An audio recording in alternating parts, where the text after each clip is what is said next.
गोरखपुर दौरे पर सीएम योगी। भ्रमण पर सीएम योगी का दिखा पशु पक्षियों के प्रति प्रेम। मोर को अपने हाथों से खिलाया गुड़।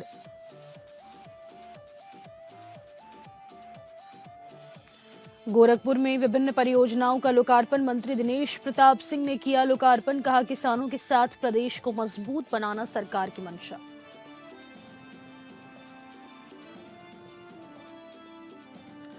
गाजीपुर में बिजली विभाग का बृहद शिविर।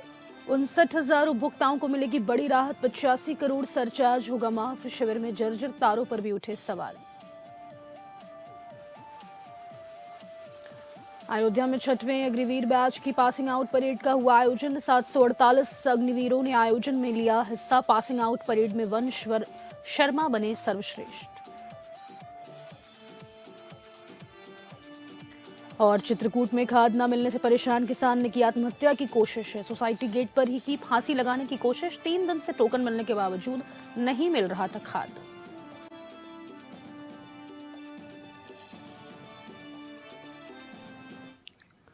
नमस्कार, स्वागत है आपका एपीएन न्यूज में। आपके साथ मैं हूं सदफ फातिमा। बुलेटिन की शुरुआत करेंगे जहां सीएम योगी आदित्यनाथ ने गोरखपुर दौरे में मंदिर परिसर में मोर कहे अपने हाथों से गुड़ खिलाकर पशु पक्षियों के प्रति अपना स्नेह फिर दिखाया है। बता दें आपको कि गौशाला की व्यवस्था भी देखी और अधिकारियों को पशु संरक्षण पर विशेष ध्यान देने के निर्देश दिए। आइए जानते हैं उनका पशु पक्षियों के प्रति प्रेम कैसा है। मुख्यमंत्री योगी आदित्यनाथ का पशु पक्षियों के प्रति प्रेम किसी से छिपा हुआ नहीं है। गोरक्षपीठाधीश्वर के रूप में उनके दिनचर्या का बड़ा हिस्सा गोरखनाथ मंदिर परिसर में रहने वाले पशु पक्षियों की सेवा और संरक्षण से जुड़ा रहा है। मुख्यमंत्री योगी आदित्यनाथ का पशु पक्षियों के प्रति प्रेम किसी से छिपा हुआ नहीं है। गोरक्षपीठाधीश्वर के रूप में हमेशा से ही उनकी जो दिनचर्या है उसका बड़ा हिस्सा गोरखनाथ मंदिर परिसर में रहने वाले पशु पक्षियों की सेवा और संरक्षण से जुड़ा रहा।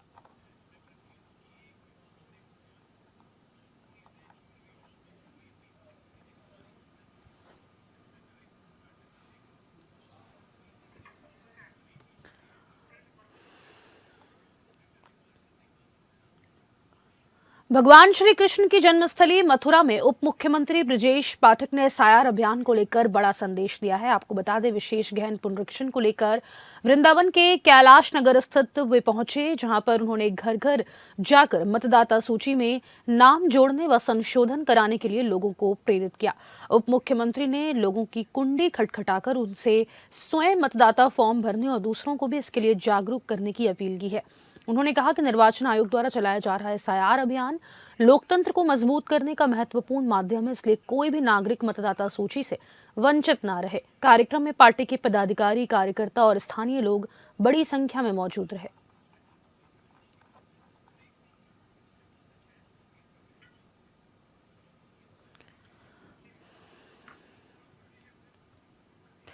गोरखपुर से खबर है, जहां उद्यान विभाग के स्वर्णिम 50 वर्ष पूर्ण होने पर मंडली ऑर्गेनिक उद्यान गोष्ठी का आयोजन योगीराज बाबा गंभीरनाथ प्रेक्षागृह में किया गया। वहीं गोरखपुर और बस्ती मंडल की गोष्ठी का शुभारंभ और विभिन्न परियोजनाओं का लोकार्पण और शिलान्यास उद्यान कृषि विपणन, कृषि विदेश व्यापार और कृषि निर्यात राज्य मंत्री स्वतंत्र प्रभार दिनेश प्रताप सिंह द्वारा किया गया। वहीं रूफटॉप गार्डनिंग पर विशेष परिचर्चा और किट का भी वितरण हुआ। मीडिया कर्मियों से बात करते हुए मंत्री दिनेश प्रताप सिंह ने कहा कि शहरों में जगह की कमी है, इसीलिए रूफटॉप गार्डनिंग को बढ़ावा देना विभाग की मंशा है। कम क्षेत्रफल में अधिक मूल्य देने वाली आधुनिक फसलों की खेती के लिए विभाग प्रोत्साहन राशि उपलब्ध कराएगी।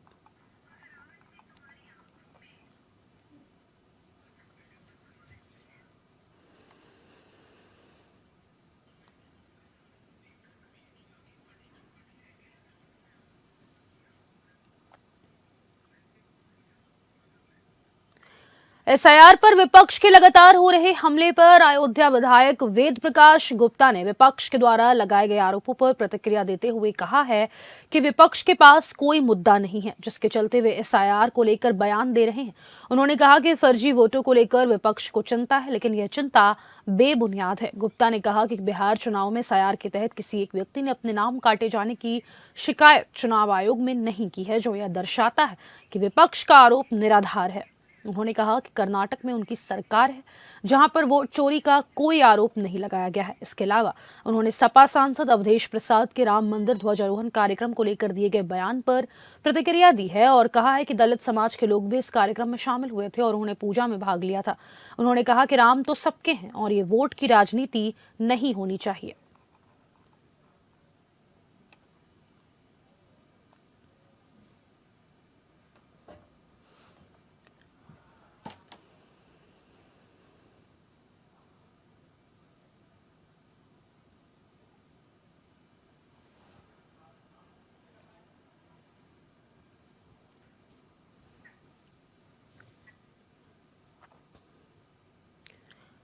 यूपी के महोबा में सड़क किनारे स्थित खेत में बने कुएं में बीएलओ का काम देख रहे शिक्षा मित्र का संदिग्ध परिस्थितियों में शव मिलने से हड़कंप मच गया है।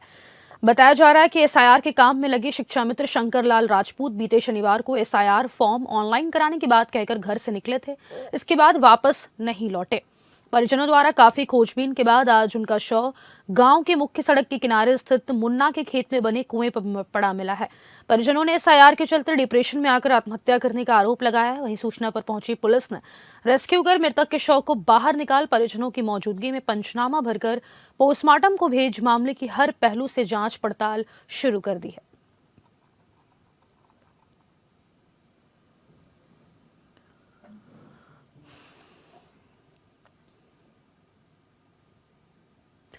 खबर अब उत्तर प्रदेश के जनपद अमरोहा से है, जहां अमरोहा में लोगों की सुरक्षा को बढ़ाते हुए प्रदेश सरकार की ओर से नई 7 यूपी 112 स्कॉर्पियो गाड़ियों की सौगात अमरोहा जनपद को मिली है।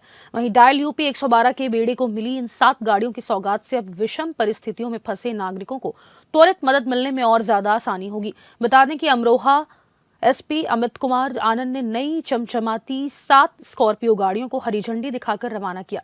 इस मौके पर एसपी अमित कुमार आनंद ने कहा कि इन 7 नई गाड़ियों के मिलने के बाद अब रिस्पांस टाइम में और बेहतरी आएगी और हम जनता को बेहतर से बेहतर सुविधाएं प्रदान कर सकेंगे। वहीं अब जनपद में 35 यूपी 112 गाड़ियां कार्य कर रही हैं।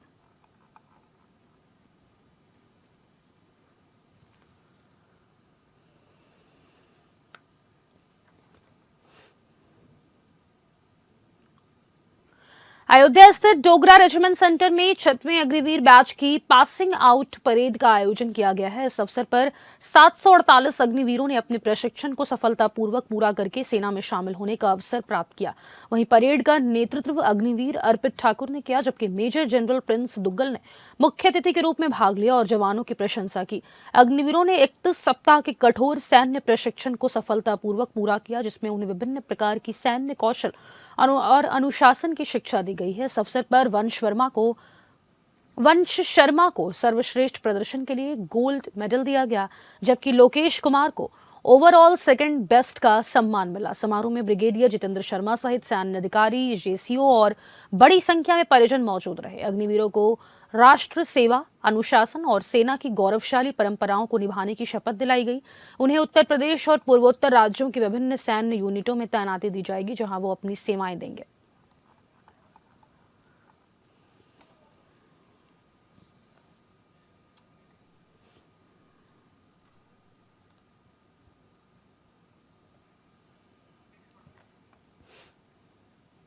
अब खबर अमेठी से है, जहां जिले में स्वतंत्रता संग्राम सेनानियों की स्मृति और उनके बलिदान को नमन करने के उद्देश्य से 10 दिसंबर को शहीद स्मारक स्थल काटूनाला से शहीद सम्मान यात्रा निकाली जाएगी। वहीं शहीद सम्मान यात्रा के दौरान विभिन्न स्थानों से एकत्र किए गए पवित्र कलश को लेकर पदयात्रा गौरीगंज कलेक्ट्रेट पहुंचेगी, जहां गौरीगंज आगमन पर यात्रा के पदयात्रियों द्वारा जिलाधिकारी को पवित्र कलश सौंपा जाएगा। इसके बाद गौरीगंज ब्लॉक सभागार में सम्मान समारोह और गोष्ठी का आयोजन होगा और स्वतंत्रता आंदोलन से जुड़े महानायकों के योगदान पर चर्चा होगी।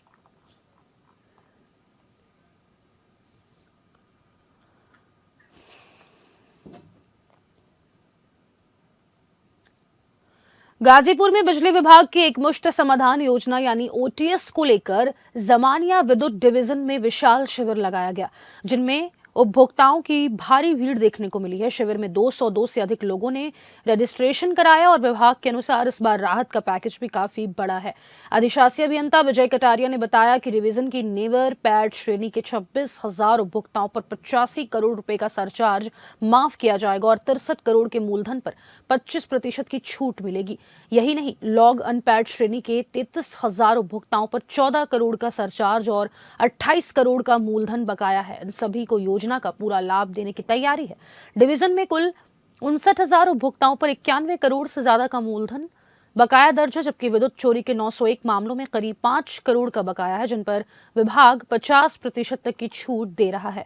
योजना को सफल बनाने के लिए विभाग ने जमानिया डिवीजन के 217 गांवों में मुनादी, पंपलेट वितरण और जनप्रतिनिधियों के माध्यम से व्यापक जागरूकता अभियान चलाया, जिसका असर शिविर में उपभोक्ताओं की भीड़ के रूप में साफ दिखा। लेकिन कार्यक्रम के दौरान बिजली व्यवस्था को लेकर राजनीति भी गरमाई है।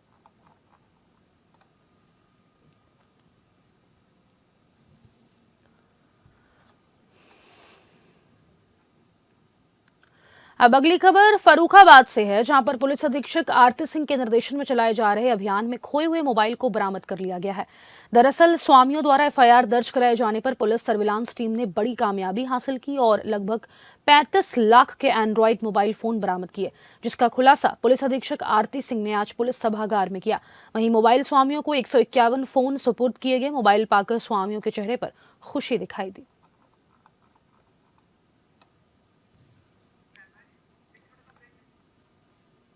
3 जनवरी 26 से शुरू होने जा रहे माघ मेले की तैयारियां अब जोरों पर है। जहां मेले के लिए जमीन के समतलीकरण का कार्य लगभग पूरा कर लिया गया है, वहीं पाटून ब्रिज बनाने, चकट प्लेटें बिछाने, पेयजल लाइनें बिछाने और बिजली पहुंचाने के लिए खंभे लगाए जाने का काम तेजी से किया जा रहा है। प्रयागराज मेला प्राधिकरण ने अब साधु संतों और संस्थाओं को जमीन आवंटित करना भी शुरू कर दिया है। प्रयागराज मेला प्राधिकरण में तैनात अपर मेला अधिकारी दयानंद प्रसाद के मुताबिक 2 दिसंबर से माघ मेले में भूमि आवंटन का कार्य शुरू हो गया है। प्रयागराज मेला प्राधिकरण सबसे पहले दंडी बाड़ा, आचार्य बाड़ा और खाक चौक के साथ साधु संतों व संस्थाओं को जमीन आवंटित करेगा। परंपरा के मुताबिक सबसे पहले दंडी स्वामी नगर दंडी बाड़ा को जमीन आवंटित की जाती है।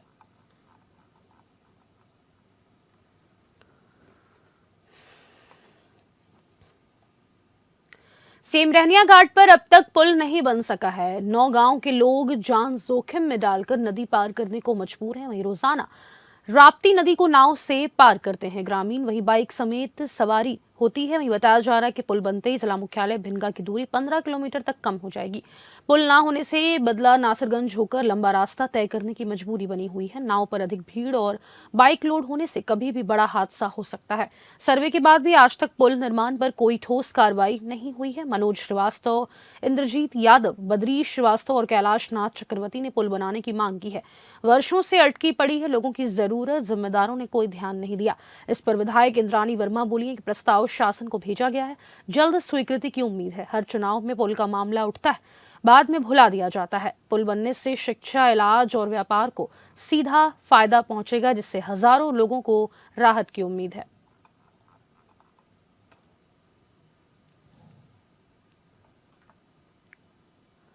सोनभद्र जनपद में कफ सिरप माफिया का किंगपिन भोला प्रसाद जायसवाल कोलकाता से ट्रांजिट रिमांड पर सोनभद्र लाया गया है। बता दें, ड्रग माफिया शुभम जायसवाल का पिता भोला पूरा परिवार लेकर थाईलैंड भागने की कोशिश में था, लेकिन सोनभद्र पुलिस की पैनी नजर और लगातार चल रही जांच ने इस भगौड़े को विदेश जाने से पहले ही दबोच लिया। जांच में यह भी खुलासा हुआ कि भोला प्रसाद झारखंड के रांची में शैली ट्रेडर्स के नाम से नकली बिलिंग कर करोड़ों की कोडीन कफ सिरप विभिन्न जिलों में भेजता था। और अब सबसे बड़ा खुलासा स्वयं भोला ने पुलिस को किया है कि झारखंड में एक गुप्त गोदाम से पूरा codeine cough syrup racket operate होता था। वित्तीय लेन देन सीए विष्णु अग्रवाल संभालता था। अब एसआईटी और 4 जिलों की पुलिस भोला से अलग अलग पूछताछ करेगी।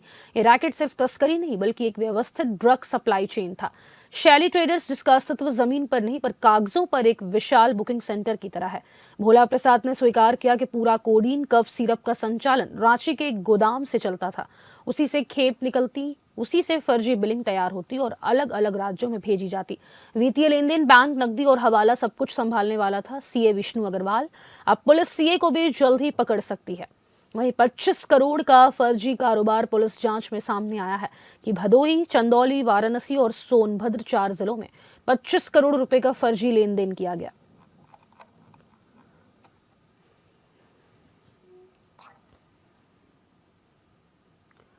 मुरादाबाद के बिलारी में पुराने कपड़े के गोदाम में एक बार फिर आग लगने का मामला सामने आया है, जहां आग इतनी भयानक थी कि लाखों का सामान जलकर राख हो गया। वहीं मौके पर पहुंची दमकल विभाग की गाड़ियों की मदद से आग पर काबू पाया गया, लेकिन इस दौरान एक नया मामला सामने आया। गोदाम में लगी आग के पास एक ट्रक खड़ी थी जिसके अंदर फ्रिज भरे थे, लेकिन काफी समय तक किसी ने भी ट्रक को अपनाने से इनकार किया। मौके पर पहुंची पुलिस ने ट्रक मालिक से बात की है और पूछताछ की जा रही है। ऐसे में लाखों रुपए का नुकसान बताया जा रहा है।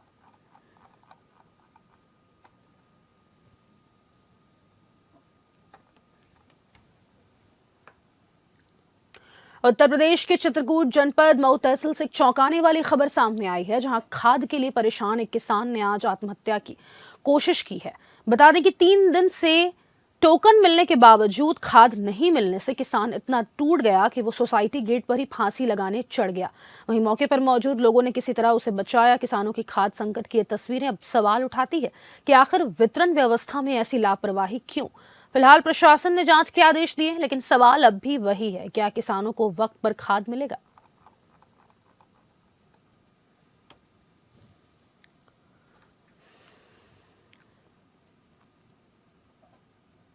यूपी के हमीरपुर जिले में पुलिस और सिपाही पर हमला करने वाले आरोपियों के बीच मुठभेड़ हुई है। इस मुठभेड़ में 2 आरोपियों के पैर में गोली लगी है। बता दें कि पुलिस ने आरोपियों को गिरफ्तार कर लिया है। पुलिस ने उनके कब्जे से तमंचा और 2 जिंदा कारतूस बरामद किए हैं। मामला कुरारा थाना क्षेत्र का है, जहां बीते दिन मंगलवार रात कुरारा थाना क्षेत्र के उमराहट गांव के पास ये घटना हुई। हमलावरों ने सिपाही आशीष मौर्य को बंधक बनाकर बेरहमी से पीटा था, जिससे वे गंभीर रूप से घायल हो गए। इस मामले में पुलिस ने 19 नामजद और कुछ अज्ञात लोगों के खिलाफ मुकदमा दर्ज किया था।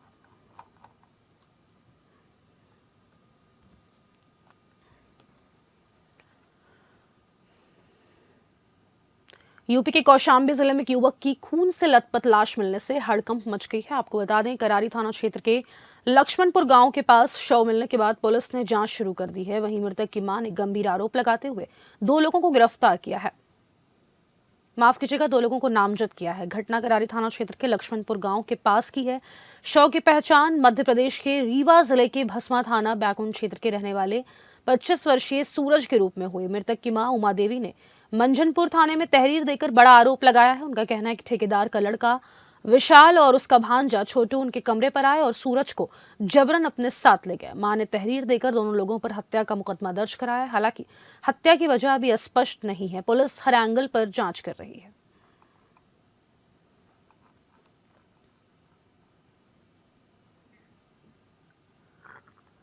लखनऊ में अवैध विदेशी शराब की बड़ी खेप बरामद हुई है। इंटौजा में अवैध शराब पकड़ी गई है, जिन पर बीती रात हुई कार्यवाही हुई है। बताया जा रहा है कि शराब चंडीगढ़ से बिहार तस्करी के लिए ले जाई जा रही थी।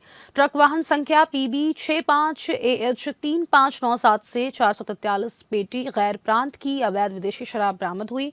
हिमाचल प्रदेश निवासी ट्रक चालक सुशील कुमार गिरफ्तार है। मौके से एक मोबाइल फोन और 5,700 रुपए नकद भी बरामद किए गए हैं। आबकारी विभाग, STF व थाना इंटौजा की पुलिस के संयुक्त ऑपरेशन के तहत कार्रवाई हुई है।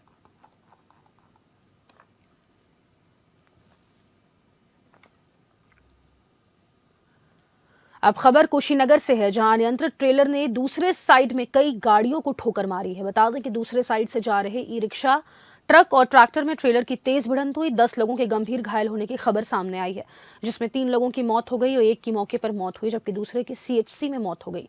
घटनास्थल पर चीख पुकार का माहौल बन गया। वहीं मौके पर पहुंची पुलिस NHI और ग्रामीणों की मदद से राहत और बचाव कार्य में जुटी है। वहीं गाड़ियों की टक्कर से NH 28 पूरी तरह जाम लग गया।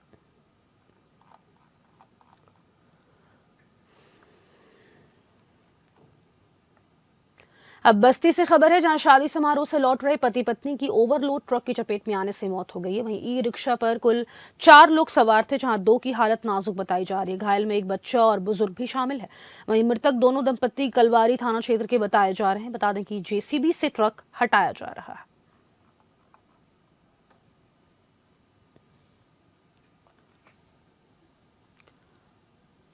पीलीभीत में एम्बुलेंस सेवा न मिलने से एक मरीज की जान चली गई। परिजनों का आरोप है कि अगर एम्बुलेंस मिल गई होती तो शायद मरीज की जान बच सकती थी।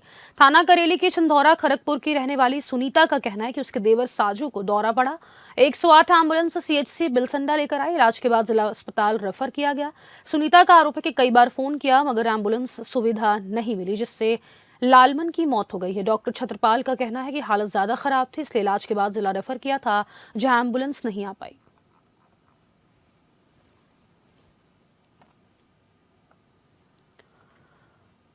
इस बुलेटिन में फिलहाल के लिए इतना ही। मुझे दीजिए इजाजत। नमस्कार।